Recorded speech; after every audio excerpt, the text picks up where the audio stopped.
right now, Luka and Tatum are the two that's set to be the first $1 billion players just Yeah. off of NBA contracts within the next within the next 10 years with the salary cap going up.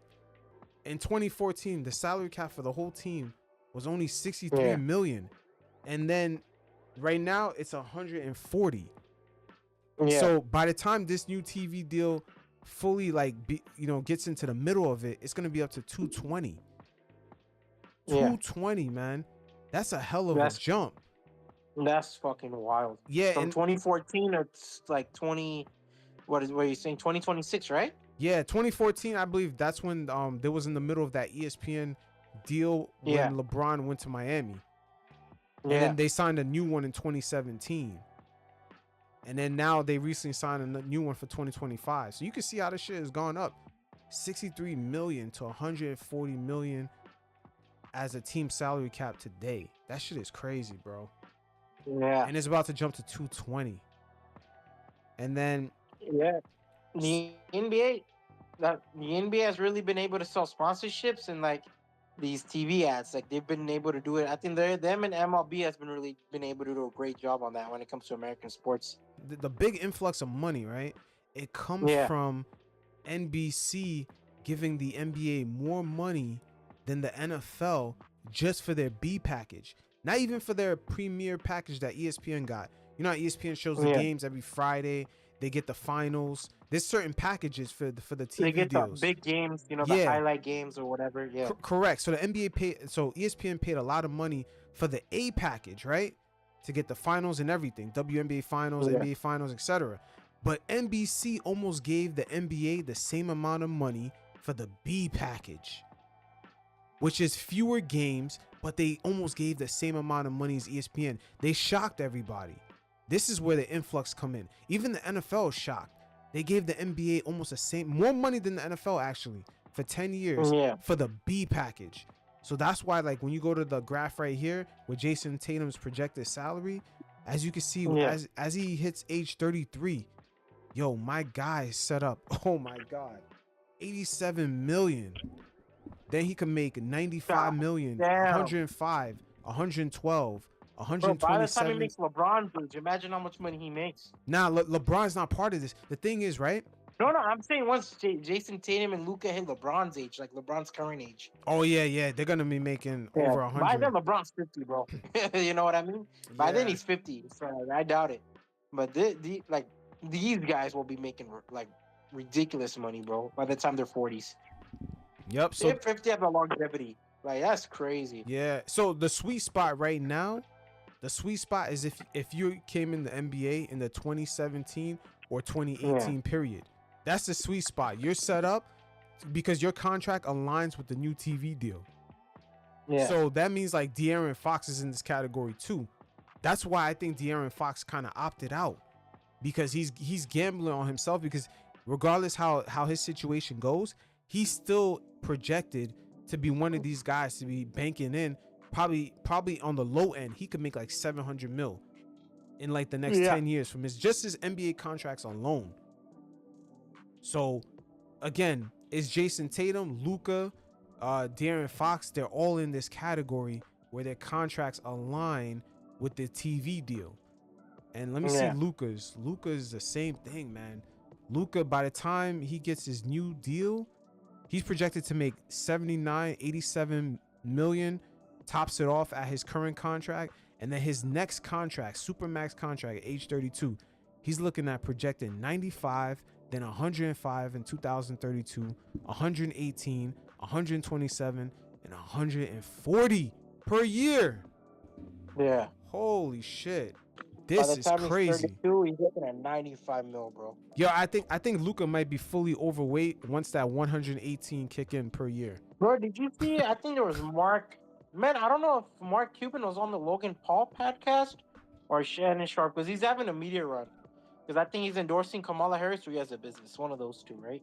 And he talked about how like future NBA stars could be making up to $1 billion in their cap room, like in their contracts. I don't know if you watched that interview. Yeah, I can send it to you maybe later on. Yeah, send it to me later on. Yeah. I've seen I've seen him making a press run because he even spoke to Jalen Brunson. Yeah. And yeah, I believe he also talked about why he sold the team. That's another thing I'll eventually cover down the road. But Yeah. just seeing these numbers, man, to be honest with you, this is what I'm nervous about. Where the fuck these players are going to I mean, dude, find just imagine like a motivation? guy like Zion, right? Who already has struggled like like losing weight and getting in shape. Luka If too. that dude, Luka Luka too. too, Zion, Luka, like I don't know if Embiid will be healthy enough to receive this contract. Just Not imagine their work ethic I once don't they think reach this contract. Embiid. Now remember, these guys when they came into the league, their contracts align with the TV deal. Yeah. So by the time Luka, man, that's crazy. 34, 35. Yo, by the time Luka's 35, he can get another fucking big deal under the new TV deal again. Yeah. Like these guys' contract align perfect. Perfect. Like his second supermax comes at age 32 for Luka, and then for Jason Tatum it comes at age 33. Oh my God. Where are these guys But gonna find motivation? Jason Tatum will make almost $200 million in 2 years. these guys are set up for life, man. Yeah, and God. yo, by I the mean, time forget life, bro. These guys are set up for like 5 lives. Jason Tatum for age 35 and 36, this guy is almost gonna make 250 million in those 2 years. Yeah. That's crazy. Yo, that's almost the size of Paul George's contract. In 2 years, he makes Paul George's contract. That's crazy. Yeah. But a lot of these bro, you know, like there'll be like I'll watch like old ESPN clips of like them making a big deal about a player signing 50 mil. Now, bro, role players are getting paid 50 mil, like high-end role players. Yeah. Like 50 mil is nothing to us anymore. We're like, oh, you know what? Fine. Like, okay, cool. Like, bad. You know what I mean? Like, it's just crazy to think about it. I think the fans' relationship with the players are gonna change, because remember how we heard earlier how Obama was talking to Tyrese about how the players don't play hard, they make all that money. Remember how Obama said it? He's like, you guys make all that money. That's now. Imagine when we know for a fact when ESPN plasters their salary before tax. Like Elon Musk and like Bezos, hold on. You know, ESPN is always like, oh, this guy makes X amount of money. They plaster the number before tax. Now the fans are gonna see, oh, this player makes 127 million a year. Yo, and then we're gonna see the All-Star game, them half-ass it. Yo, that relationship is gonna be different, man. The fans are gonna be more outraged. Yeah, like they won't care about all that, like the fucking TikTok and Legos collections. They'll be like, motherfucker, you make more than us. Like a little, you know, we gotta work Monday to Friday jobs, and you guys take it easy in a dream job. Yeah, like, and that's how people view it. Yeah, that's how people will view it. And also, you're asking people to spend their hard-earned money for the ticket prices, and you're sitting down talking about what they have with Embiid, load management. How you have load management before the season even start? Like you're pre-planning load management. That shit is weird. They're pre-planning that. That's a conundrum the fans are gonna have with the players. How you pre-planning load management making $127 million a year? That doesn't even make any sense. And you have the whole summer off. The whole summer off. The summer off, of course. The fans are not gonna like that. There's not many back-to-backs anymore. We're not looking at crazy amount of back-to-backs anymore in the NBA. No, we're definitely not. We're definitely not. Like that era's dead. The back-to-back era, like very rarely do you see back-to-backs. Yeah, and then they used to have games that was like 5 games in 7 days or 4 games in 5 nights. Those days are done. Games? That was what, 3 games a week? Nah, that was how many games a week do they play? Like 3, right? 3-4 games a week? 3 or 4 games a week. But I'm saying the schedule, the way it used to be, like when Paul George and some other players first came into the NBA, it used to be 5 games in 7 nights. Sometimes it would be 4 games in 5 nights. Then they would have like 3 days off. Yeah, like it used to be like that. But that's different from like Joel Embiid came into the league when it was like 3 games a week. Yeah, 4 games a week. And he's still doing load management. Like it's very spaced out. You only imagine you only have to do your job 4 days a week. Mm-hmm. Now here's another thing, right? Because we all know Jimmy Butler is trying to get a new contract. Look how cheap Miami is, and I don't know how they keep finessing these players to take less money, right? Bam is also part of that 2017, 2018 class, right? Where he could make a shit Yeah, ton he's of money. young. Yeah. Yeah, so right now, Bam, Miami got him to re-sign, right? But had he never re-signed this early, yo, all he had to do was win Defensive Player of the Year or finish in first all defense. And he could have qualified for 345 mil for 5 years. Yeah. Instead, Miami's a very stingy podcast. I mean, very yeah. stingy franchise. Yeah, I don't know. Like, if Bam, that's all Bam makes those first NBA All Teams, all Defensive Player of the Year awards. Like, he makes those like All-Star nothing. game. Yeah, like All-Star, all that shit. that's all he had to do is make first All NBA, and he would have qualified for 345 for 5 years. How the fuck did Miami get him to fucking take a lesser deal? That's what I'm trying to understand right now. It's ridiculous, bro. Yeah, all he had to do is make All NBA, man, or Defensive Player of the Year, and Bam would have qualified for 345. Brian, the thing that frustrates me about Miami, since we're going, not to be a little bit too off topic, is they don't really bring anyone really. They don't really bring anyone to make this team into like a contender or like a bona fide conference finals team. Yeah, because that owner is just, he's not about that. What is it, Mickey something, right? Yeah, the guy that owns the cruise line. Yeah, it's Mickey something. Yeah, Mickey Arison or something like that. Yeah, he's not about that. He's really hard on the line about that. That's just the way they've always operated. But I'm not, again, the NBA has changed now. You have a lot of tech people that's willing to spend the money. I don't know if some of these real older estate guys. Yeah, I don't know if a lot of these older owners could stay competitive. They're gonna be forced to sell. Yeah, and remember how you said Mark Cuban went on his press run? That's what Mark Cuban actually talked about. He said nowadays you need to invest a lot more money into these teams. Yeah. In real estate, most specifically, because he said in real estate, you have to invest in casinos and tourist destinations. I'm not in the business of real estate. I remember this word from work. I'm not in the business of real estate. So for me, the best thing to do is, sell it to another team, have minority owner and decision maker. Correct. And you know why? You know why he said it's real estate? Because now the goal is for a lot of these owners, they're looking at what they did in Golden State, where they have like a whole facility. They have a whole area just for, a farmer's market. We have a museum.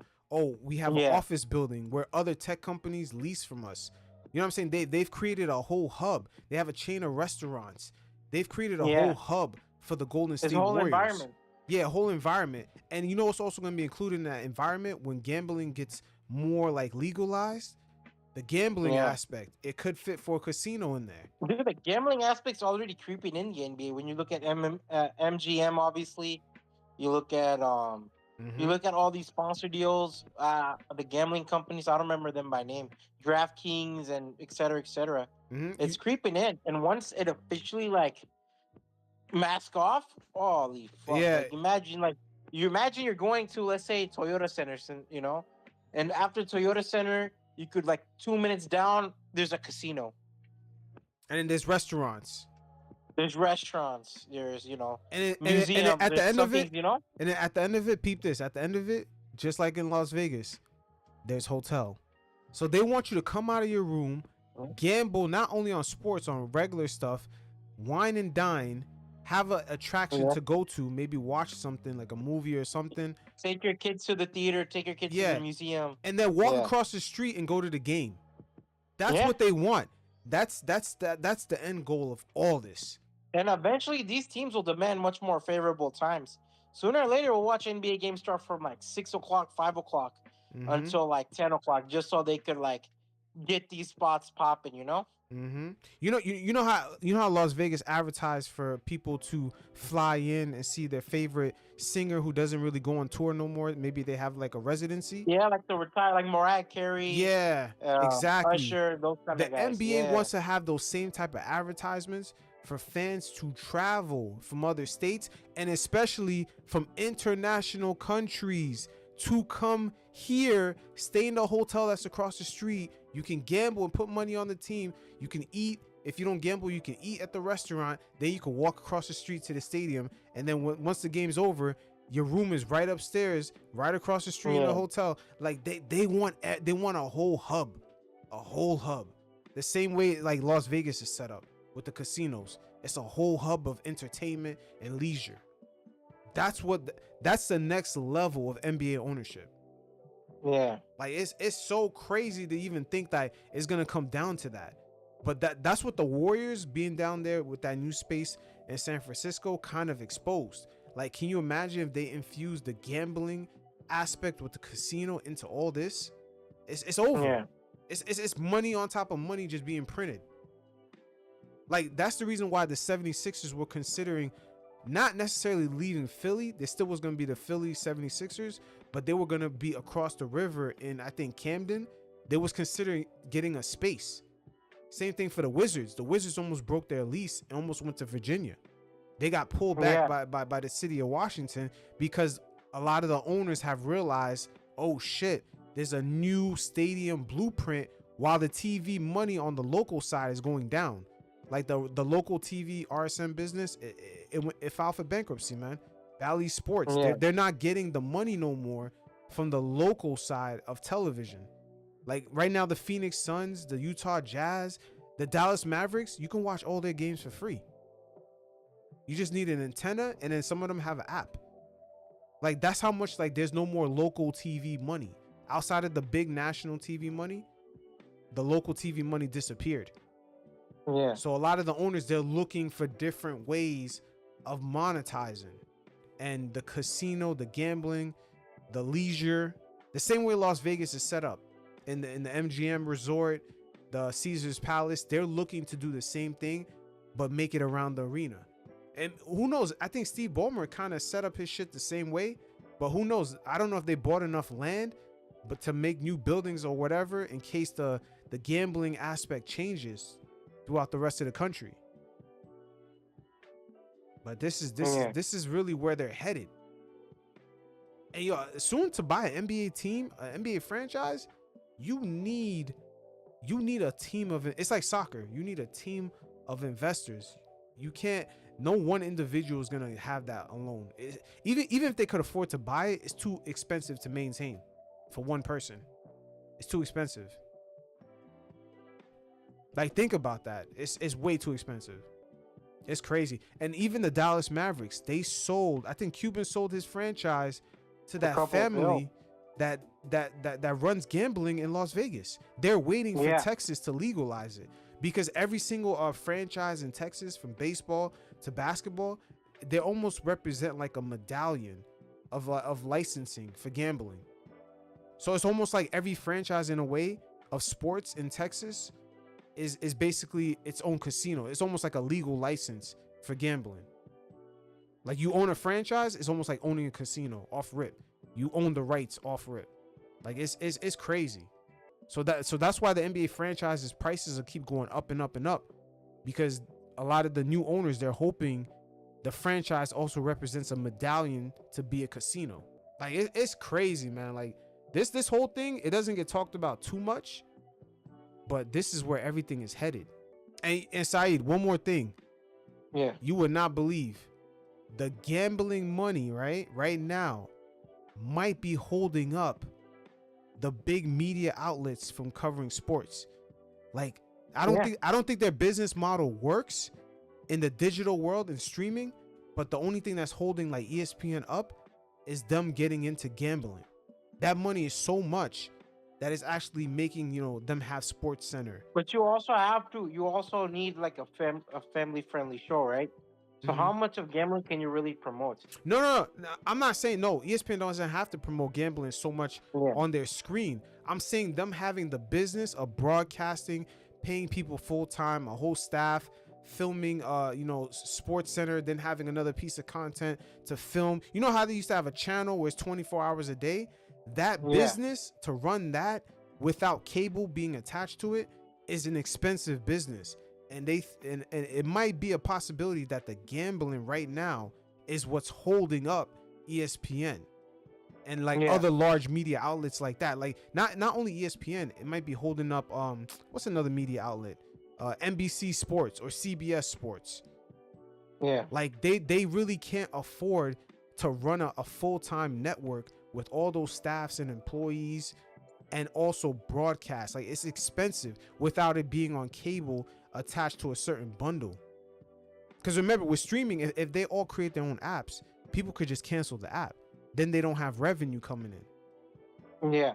So this is where all this kind of, yo, man, I'm telling you, man, the next 10 years is going to be a roller coaster ride, man. It's going to be a roller coaster ride because we're about to see what this really is. This whole thing, we're about to see like how much the gambling shit really means, because it's going to mean a lot. Oh, dude, with how accessible gambling is too, bro. Mm-hmm. And how much money it brings in. Yo, 100%. Yo, they said in New York State, I think it bought in like 3 months. It bought in like 270 billion. And they said New York State took half the money. Yeah. Like the gambling people are fiending for that shit to be in Texas, because they wouldn't have to deal with the tax part. Like some bigger states don't even have gambling yet. I think it's just Texas doesn't have gambling yet. I don't think California has it, does it? I don't think so. No, I don't think so. Yeah, it's just New York, like DC, like Vegas, Nevada. Yeah, they're waiting, man. Like Oklahoma. Can you imagine if it just made that much money in New York alone? Can you imagine when someone has like that, when the NBA has their hands in the pot making money off of New York gambling, California gambling, Texas gambling? Holy shit. That is a lot of money. That is a lot of money. That's why you see ESPN get into ESPN bets. Yeah. Yeah. Dude, a lot of these. Amazon. Imagine Amazon gets in the gambling business. Oh, it's over. It's over, man. Like, but you know, so crazy. You know who they're throwing under the bus at the same time? They don't care about the after effects of the generation of like younger kids growing up watching sports. Like, there's gonna be a lot of addicts, man. Like they're really creating. Oh, dude, that's the main a lot concern, of addicts with this shit. That's just the problem with like technology in general. We're seeing a lot of addiction of negative things that have become normalized in society, and gambling, unfortunately, will be one of those things. Mm-hmm. Yeah, because gambling, it's a nastiest addiction, in my opinion. Yeah, there is a negative side to it. It's almost like the strip club. Some people think it's a fun place, but strip club does attract, a certain underworld that exists, like pimps, hoes, maybe drug dealers, scammers, people that's doing illegal. The strip club definitely attracts an underworld to it. It's the same thing for gambling. There's an underworld. There's it could be mafia, people fixing games. The NBA already in the first year experienced it with the Porter's brother. Oh yeah, it was Michael Porter Jr.'s brother. Yeah, Jonte Porter. Yeah, Jonte or Dante Porter. I forgot his name. One of the whatever his name is. He was not very significant. He was not very significant from what I remember. Yo, you know what they also did? That went under the radar. The NBA actually made it. I don't think you can put. I don't think casinos can no longer take prop bets. Jonte. What's his name? Jonte. Yeah. After the incident with him, right?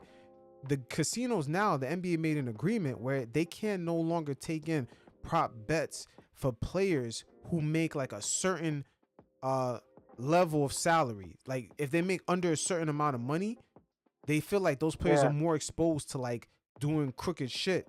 So now you can only make prop bets on players who make over a certain amount. Yeah.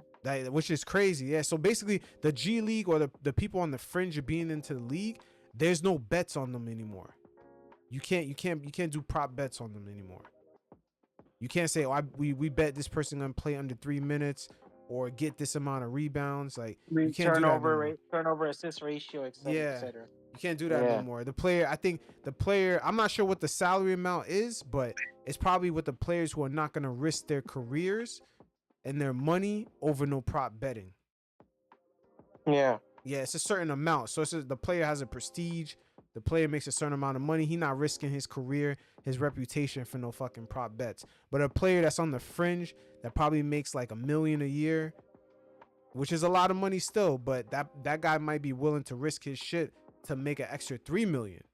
So they've gotten rid of that. Yeah. This shit is it's a clusterfuck, man. I'm not gonna hold you. Dude, it's just the NBA. It's just a part of commercialization, bro. I think the NBA is getting commercialized. Sports in general is getting commercialized. Gambling's being more introduced, and by extension, when it's commercialized, owners are gonna like start to do much more in order to make a buck, right? Whether it's real estate, because nowadays I think ownership's all about real estate now, Mm-hmm. with how they view stadiums and shit. So just everything you hit on has been on point in regards of like how the future of the NBA will be. The NBA will be like, I know like you're probably getting tired of this example. It'll be Disney World, bro, where people come for a good time. They're not looking for just like a real basketball game. They're looking for basketball will be a part of the experience, but it won't be the main experience. Yeah, it's like that with soccer in Europe because they've made Yeah. an experience out of it because now you can visit the stadiums with just no one in it. Like they have a whole tour now. Like I'm not Yeah. sure if NBA arenas ever did that where you could just tour the arena. They probably will. Yeah. Yeah, it's like but the stadiums the thing about soccer stadiums in Europe, they have so much history. So like the Manchester United Stadium, I think it's called Old Trafford. People Yeah. pay money, people travel and pay money just to visit that field. Just to visit, not Yeah. even go to the game. I'm talking about there's no game, there's no fans in the stadium. They pay a tour guide and they're taking them inside the arena. Like that's a whole thing out there. Yeah. So I don't know, man. There's gonna be so many avenues for them to make money. It's just they're gonna be a printing machine, man. Like I'm not even You sure wanna that I'm not even sure the NFL outside of like the gambling, the NFL's not gonna have the global pull. The I mean, who NFL, bro, knows? just it's an expensive sport, right? With all the shoulder pads and land and shit. The NBA soccer, they're very simple sports as comparison. Yeah, low overhead. It's true. Yeah. Like, let's be honest, if you wanted to play basketball right now, you could buy an affordable ball from Walmart, Target, go to some random like school where they have an outside court and just hoop for hours. And you could buy affordable shoes. You don't really need Nikes. That's true.